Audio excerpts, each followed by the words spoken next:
जीवन का सच्चा सहचर साथी ईश्वर ही है। ईश्वर हमारे जीवन का ऐसा उपयुक्त साथी जो निरंतर मित्र, सखा, सेवक, गुरु, सहायक, गाइड की तरह हर पल, हर क्षण, हर घड़ी प्रस्तुत रहता है और बदले में कुछ भी प्रयुक्त कार्य नहीं मांगता। वह केवल एक मात्र ईश्वर ही है। ईश्वर को जीवन का सहचर्य बना लेने से अपनी मंजिल इतनी मंगलमय हो जाती है कि ये धरती ही हमें ईश्वर के लोग स्वर्ग जैसे आनंद युक्त प्रतीत होने लगती है। यूं तो ईश्वर सबके साथ हैं, क्योंकि हर आत्मा परमात्मा का ही एक अंश है और ईश्वर सबकी सहायता भी करते हैं, पर जो उसे समझते हैं वास्तविक लाभ उन्हीं को मिलता है।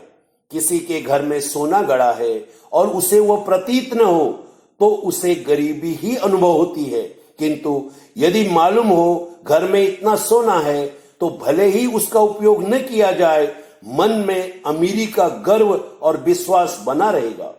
ईश्वर को भूले रहने पर हमें अकेलापन प्रतीत होता है, पर जब हम उसे अपने रोम रोम में समाये हुए अतुल्य प्रेम और सहयोग बरसाता हुआ अनुभव करते हैं तो हमारा साहस हजारों गुना अधिक हो जाता है। आशा और विश्वास से हमारा हृदय हर पल, हर घड़ी, हर क्षण भरा रहता है।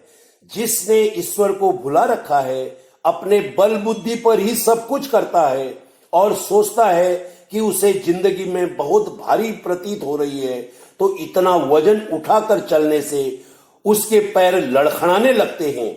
और जिस तरह गीता में महाभारत की लड़ाई का उल्लेख है, उसका परिणाम, महाभारत युद्ध का जो परिणाम था उसका संदेश हमें यही देता है कि कौरव 100 भाई थे और उनके साथ भगवान की नारायणी सेना थी।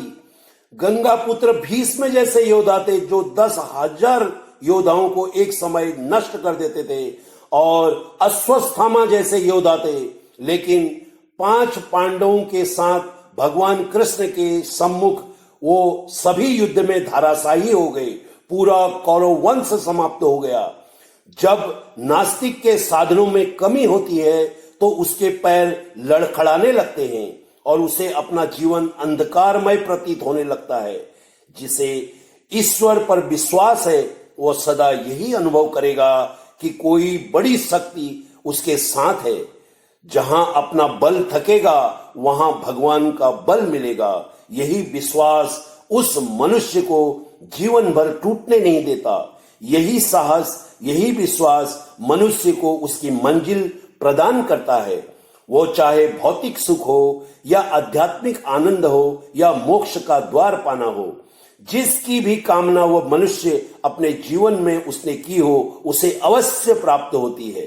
आइए अपने इष्ट देव की आराधना करके अपने जीवन का मार्गदर्शन पाएं और एक दिन आपको भी भीलिनी सबरी जैसी नवदा भक्ति अवश्य मिलेगी। वो भीलिनी सबरी का विश्वास ही था जिसने नवदा भक्ति प्राप्त की। सिर्फ अपने इष्ट पर विश्वास कायम रखें, मस्त रहें, व्यस्त रहें, आनंदित रहें। यही शुभ कामनाओं के साथ आपका शुभ चिंतक साथी जय। अगर आपके मन में कोई भी दुविधा हो तो उसे कमेंट में अवश्य लिख भेजें और आपका मन का समाधान मैं अवश्य करूंगा। अगर आपको यह वीडियो पसंद आया हो तो आप इस वीडियो को अपने पारिवारिक सदस्यों में और अपने परिजनों में, मित्रगणों में अवश्य शेयर करें। एक जनहित में जारी सूचना है। परहित सरिस धर्म नहीं भाई। राम राम, राधे राधे।